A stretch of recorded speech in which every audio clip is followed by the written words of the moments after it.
Hello, everybody, and welcome back to the Genesis Birthing and Living Listening to Black Women web series, where Black women are the authorities on Black maternal health. I have with me today Miss Lorena. Is it Lorena or Lorena? Lorena. Lorena. Okay. And I'll let her introduce herself and tell you who she is, what she's about, and why she wanted to share her birth story with us today. I'm Lorena. I am a holistic doula, a yoga teacher, a photographer slash videographer, a cloth diapering educator, baby wearing educator. I always forget something. I have 3 children, 2 who I have free birthed, and my oldest I had in the hospital. I am very passionate about people knowing their choices and being able to utilize those choices effectively, and reclaiming their bodily autonomy, especially when it pertains to birth, and especially when it comes to Black and brown bodies. Okay, thank you. So how many birth stories do you have? You said a little bit there. Just tell us about your birth stories and how you got into this work, and what about your story, I guess, propelled you into what you do now. My first birth, with my oldest, I was completely oblivious. I read What to Expect when Expecting, which is, in hindsight, not the best book to prepare for this. Not the book you would use. I would recommend now to prepare for birth. It didn't give me the things I needed to be questioning and researching. Um, I didn't know what I know now at all. I birthed in the hospital. I was induced. I elected to get induced because I was 39 weeks, and they was like, well, if you don't want to be pregnant no more, you could just get induced. And them not telling me the benefits, risks, and alternatives that they should have, and me being pregnant, I was like, yeah, sure. Not knowing no better, being young and not researching the way I should have, I got induced. Thankfully, my child was ready, because I think that children who come once you've been induced in a timely manner, you were probably going to give birth anyway. So your body was already ready, your baby was already ready. So he came. I was in labor for 4 hours. I ended up getting an epidural because Pitocin contractions are contractions on crack, and that's not it. I didn't make it through too many Pitocin contractions before I was like, give me an epidural. And I wanted to go natural. And when I spoke about going natural with my first child, a lot of people just laughed at me, which was really problematic, to say the least. So I gave birth to him. Before I gave birth, they used a vacuum and gave me an episiotomy. They told me about the vacuum, but didn't explain it well. And they didn't ask me if I wanted an episiotomy. He just did it. He just did it. And I didn't know that he did it until afterwards, when they had taken him, right after they cut his cord, to the little newborn station. And I was trying to sit up to look at him, and he was like, you have to lay back down so I can stitch you up. And I was like, stitch me up for what? And that's when I was told that he cut me. So yeah, at the time I wasn't traumatized by it. I was just so excited to have a newborn. But in hindsight, that was all kinds of wrong. All of that was wrong. And today, that would never happen. I would never have that type of birthing situation for myself again, or um, want anybody else to have to deal with that. So fast forward, my second birth, I was receiving prenatal care at a birthing center, and they dropped me at 37 weeks, because I had, 37 weeks. The weekend before, I was 36. That Monday, I hit 37 weeks. The weekend before, I had a lot of prodromal labor, and I was concerned that I was going into labor that weekend. And so I called the hospital that they partnered with at the time and asked them what would they do with a newborn, because again, I didn't know as much as I know now. what would be the purpose, or what they would do if I went in with a newborn after the baby was here, because I wasn't going to the hospital. I had zero plans on going to the hospital. I had planned this whole birth to birth at the birthing center, not to be at a hospital. So and it was an uncomplicated pregnancy. So the birthing center spoke to the hospital. The hospital called the birthing center and told them about that. And so the birthing center, the owner got irritated about that. And so she dropped me that Monday. The whole time I had been pregnant, she was like, you should consider a home birth. You should you should think about doing a home birth. And I'm just like, do you have home birth money? Because I'm not there. Respect to midwives that do home birthing, but at the time I didn't have the funds for it, and I wasn't prepared to raise the funds for it, and I didn't know all the ways that I could. Again, didn't know as much as I know now. So they dropped me, and like I said, I wasn't birthing in the hospital. So we free birthed that child. In my tub, my labor was 90 minutes. My first labor with my oldest was 4 hours. After having my water break, when I first started having contractions, it was 4 hours. My water was broken at 7. He was here at 11 something. It was like 7:30 anyway. So my second child, he was born at home in our tub in our last house. My labor was 90 minutes. My husband caught him. We showered, we ate, cleaned up, and got into bed and went to sleep. It was amazing. It was peaceful.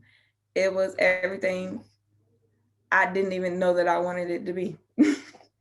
I want to interrupt there because you said something really important. You said it was everything you didn't know you wanted it to be. Do you think that this birth helped you to correctly see the first birth? Because you said at first I wasn't traumatized. I didn't realize, anything had happened. Did having your birth this way the second time help you with that realization? Yeah. It helps me see a lot of things that like I said, I wasn't informed about being cut. I wasn't fully informed about being induced. I wasn't fully informed about the risks and things that can come with getting my water broken. I wasn't informed about any of that. And our society tells us to inherently trust authority figures from the time we're in school, from the time we step foot into kindergarten or pre-K. Trust authority figures and do what they say, and they know what's best. And at the time, I wasn't in the point in my life where I had started to critically think when I gave birth to my first child and start questioning authority and start, taking my birth and my healthcare into my own hands, which I should have been. I wish I had been, but I wasn't. I wasn't there yet. Okay. And that's one of the things that's big for me now. Okay. And I also love that you keep saying the word autonomy and, taking this in your own hands and freedom. What do you think, just thinking about where you were then and where you are now, and thinking about women who are having their first child, what do you think the mindset shift is, or the mindset is to go into a hospital and not be thinking about autonomy? I know you say you're trusting authority figures, but if I were trying to talk to a woman who's having her first baby and I'm trying to explain to her why she needs to, how she needs to approach a hospital birth, or why she needs to question it. Yeah. I mean, like, if I'm doing this for the first time. At the end of the day, nobody is going to take responsibility for any outcome. Nobody is. You're going to have to live with whatever outcome there is. Not your doctor, not your midwife, not your doula, not your bedside nurse. None of these people are going to have to live with this. Ultimately, the long-term effects is always going to be on the birthing person and that child. That's great. Wow. Okay. So, okay, you said a lot of stuff. So. And even if those people did take responsibility, that doesn't take away from the possible trauma that you dealt with. That doesn't take away from whatever positive or negative outcome that you may or may not have had. And ultimately, you will feel robbed if you didn't get to make that choice with all of the information available. That's so true. And can you talk a little bit about the feeling differences? How you felt after the first one versus how you felt after your free birth? What is so great about that experience? What did you miss that you didn't know you missed? It's like never trying something before and not knowing that you're missing out, and then finally getting it, and it's like, bruh, what the hell? That over there was ghetto. Why did I even do that? Yeah. It's kind of like after you've been with a terrible dude and then you get with a better one and you're like, what was I doing? You know? I wasted my time, my energy. I was over there just in the mud for what? Right. Look at this fresh blue water over here. Right. Right. And so it sounds like you're saying it's a matter of understanding your worth and understanding your power, understanding what you deserve and how much joy you can have out of this experience. How peaceful birth can be. And birth by no means is not an easy thing for a lot of people. Some people it is, but it's not something that doesn't come with work, is what I'm saying. But it can be so much more peaceful and so much more respectful. So we lose respect, autonomy, and the sacredness of birth as soon as we step foot into the hospital, unless you have an amazing birth team, which is very rare. It's very rare. I'm not going to say it doesn't exist because I can't do that, but it's very rare, specifically in the United States. Oh, go ahead. Were you about to say something?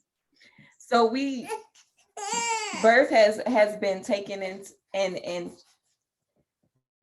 commodified and capitalism. I'm just trying to figure out how I want to describe this. Capitalism. That covers everything. Yeah. Because a C-section in the United States versus a C-section in the UK, the price difference, Google it. It's ridiculous. It's ridiculous. It's way cheaper. If you look at our maternal mortality rates versus other industrialized countries' mortality rates, the Nordic countries, Iceland, Finland, they have better mortality, or they have better maternal outcomes. And they prioritize like midwifery care. Right. They have different models of care in the first place. They have patient-centered care. They don't prioritize C-sections. They don't, like, it's just completely different. And so one thing I say a lot is don't look to the US for the standard, because we're not. We're not just in maternal care, but overall, when you look at the health, the well-being index, that's not the right word. It's like an index that shows you like quality of life index. We're not anywhere near the top. We're not. There's nothing healthy about healthcare in America. It's all about money, and maternal care is no different. Again, refer to the cost of a C-section here versus other industrialized countries. Countries. Yeah, C-sections are upwards of like $30,000. You could easily be paying $30,000 or more. Recently, I saw a post of somebody here saying they're gonna have to pay $30,000 for a vaginal birth. Oh, okay. Well, I don't even want to know how much the C-section. Ain't that one to me? Wow. Okay. That is so. I was really astounded. I was like, and here I am. The last 2 babies I paid. Nothing. Exactly. Yeah, I did my last 3 free birth too. So yeah, it's free. That's true. Wow. So what happened with the birth center? Was it not a natural birth center, or so here's the thing about a midwife? In America. And actually, I'm gonna just specify for over here because I don't know if it's different on the other side of the country. Over here. And can you tell us where you are? I'm sorry. I'm in South Carolina. Okay. Over here in the Southeast, birth centers, each state has different midwifery laws. The way it is here, the birth center has to work in conjunction with the hospital to be able to transfer and have privileges when they go to the hospital if they had an emergency transfer. Where was I going with that? What was your question? I was just asking about your birth center experience and why it went that way. As far as you know, was it natural based? Was I she don't or they consider midwives? I don't consider birth centers to be natural. Honestly, I think they're like a midway point. I phrase it like this: you have free birth, you have home birth with a midwife, you have a birth center birth, and then you have hospital birth. Each time you go up, you lose a little bit of autonomy. Every single time. Um, so like I said, birth centers have different. Each state has different regulations. Birth centers here have regulations that they have to follow to even have you as a patient, which means you have to consent to certain things. And in the hospital, you could decline to some of those things. But at the birth center, if you don't do that, then they're more likely to drop you as a client. What happened there was the birth center director does not support free birth, and she felt like I may have a free birth, and I would have if my child came at 36 weeks because I wasn't going to the hospital and they weren't going to take me before 7 weeks. So that irritated her. I also asked too many questions of her while I was pregnant the whole time, which also should have been a red flag for me anyway. But I could clearly see that irritated her. Yeah. So here's the thing. Um, I love midwives, but there are midwives who are not like there's good and bad midwives. There's good and bad nurses. There's good and bad doulas. Like there's good and bad OBs. A midwife who is irritated with you asking questions is a problem. A midwife who is not okay with you um, being autonomous is a problem. Yeah. Yeah. Okay. And you're touching on another thing here, how to search for a provider. That's part of your autonomy, that you're paying this person, even if You're it's your paying this insurance. person. Yeah, you're paying them, and you're hiring them pretty much, and they have Exactly. to meet your criteria. And if they don't, then you get to fire them. And you're Exactly. pointing out some of the criteria that you should have. Do they listen to you? Um, do they respect your wishes or for your birth? Are they trying to push things on you? And you Is said you were, I'm sorry, Is go their ahead. care is their care truly patient centered? Because here's the thing: it's one thing to be a midwife and make sure the person knows benefits, risks, and alternatives, and then their decision is their decision. And it's another thing altogether to be like, well, I can't be your midwife, or get irritated because they're asking these questions. You were hired to do this, so you do it or you don't. Do your job or you don't. Like Yeah. So what was you say you had prodromal labor? Can you explain to us what that is? so that's when you have a decent amount of contractions. They start to mimic true labor, but they never actually progress to actual consistent labor. And I had that with him and I had that with her. Okay. And what were there any negative outcomes to that, or was it fine? No, no. Prodromal labor can last for weeks. It can last for a day. It starts and stops, which is why as a doula you'll if you have a doula or a midwife or even an OB and you're having contractions, they'll tell you to time it. They'll tell you to drink some water. They'll tell you to take a shower. They'll tell you to try to relax if you don't seem like you're in labor. And even if you do, because at the time with her for prodromal labor, I did seem like I was in labor. And then it kind of was like, it never really progressed. So Okay. I had prodromal labor with her for like 12 hours straight. And it didn't progress. And by like the fifth or sixth hour, I was just like, I don't know. I don't know. Because these last two was shorter than that. And not saying that every labor is going to be the same, but I knew that I wasn't progressing. And that was her reason for dropping you?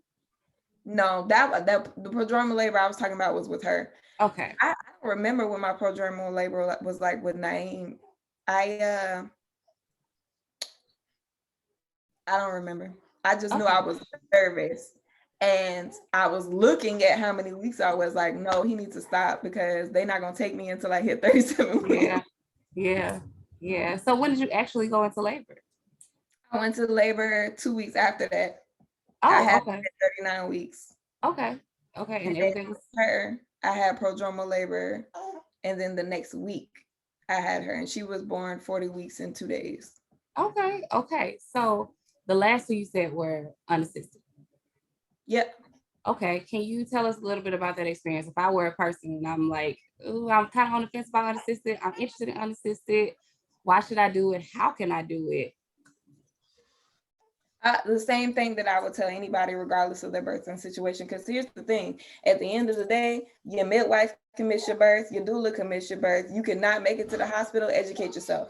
Educate yourself. Educate yourself like you're gonna do unassisted, just in case, because it could happen, and it does happen.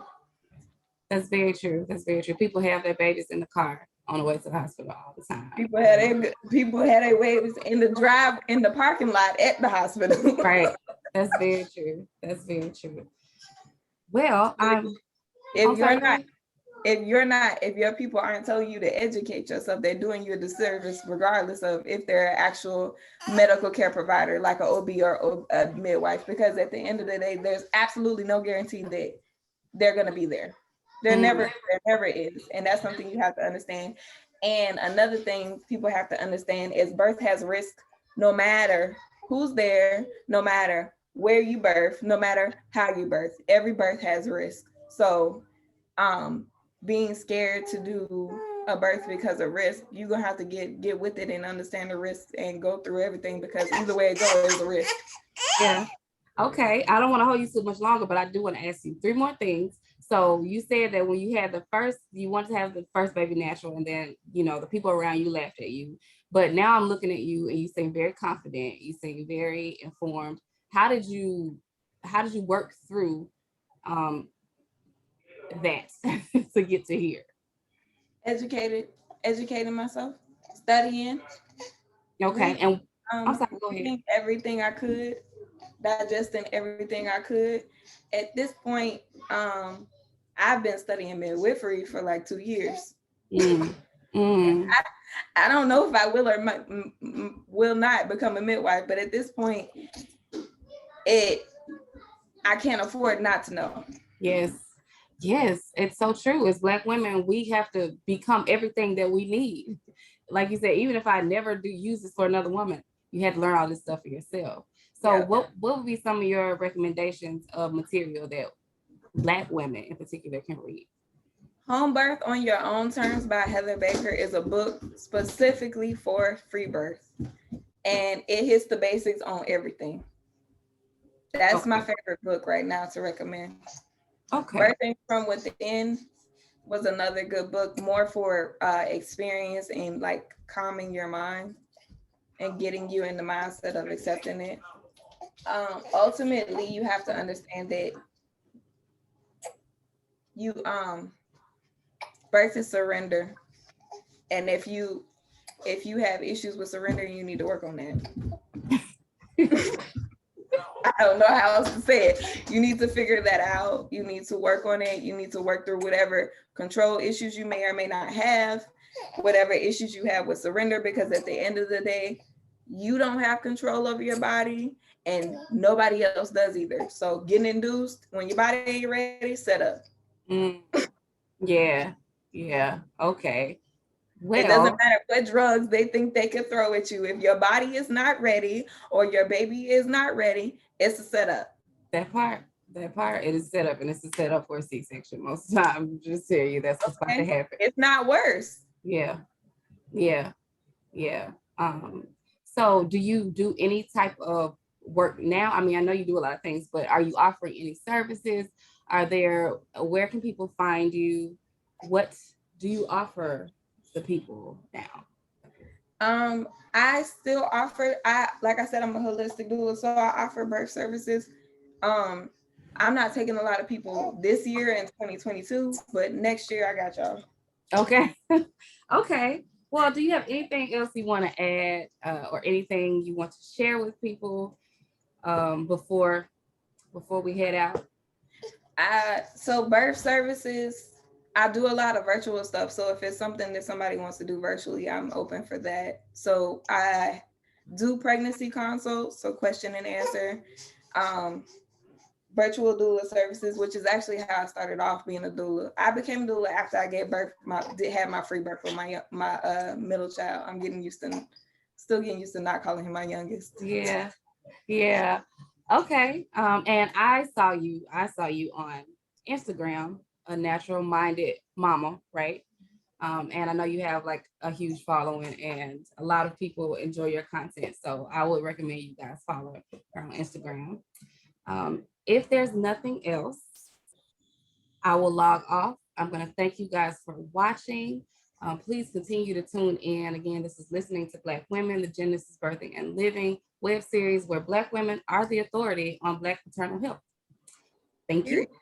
Yeah, period. Exactly. We're not new to this, as they say. We're true to this. So join us back next time. And thank you for tuning in. And if you have any more questions, put them down in the comments, and I'm sure I will get them back to Lorena.